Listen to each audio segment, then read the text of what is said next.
ஒவ்வொரு காலையும் உலகம் விழிக்கப் போகும் முன்பே ஒரு தென்னிந்திய வீட்டின் வாசலில் ஒரு பெண் வேறும் பாதங்களில் வீட்டை நன்னு துடைத்து அரிசி மாவால் கோலம் போடத் தொடங்குகிறாள். புள்ளி புள்ளியாக அமைக்கப்பட்ட இந்த வடிவங்கள் சிக்கல் கோடுகளாக இணைந்து ஒரு அழகான அமைதியான வடிவத்தை உருவாக்குகின்றன. இந்த கோலங்கள் வெறும் அழகுக்காக அல்ல, இவை ஒழுக்கத்தின், பக்தியின் மற்றும் அர்ப்பணிப்பின் அடையாளங்கள்.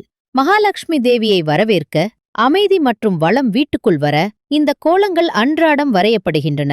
மேலும் கோலத்திலுள்ள அரிசி மாவு எறும்புகளுக்கும் பறவைகளுக்கும் உணவாகிறது. இந்த சுழலும் கோடுகள் முடிவில்லாத வாழ்க்கையின் ஓட்டத்தை பிரதிபலிக்கின்றன. தென்றல் வீசும்போது கோலம் மெதுவாக காட்டில் கலக்கிறது. ஒவ்வொரு நாளும் அழிகிறது, அடுத்த நாள் மீண்டும் வரைகிறாள். அவளது அமைதியான பக்தியோடு அவள் தாயுடன் கோலம் போட்ட நாட்கள் நினைவாகத் தெரிகின்றன. ஒவ்வொரு வீட்டிலும் பெண்கள் அமைதியாக ஒற்றுமையுடன் கோலங்களை வரைக்கின்றனர்.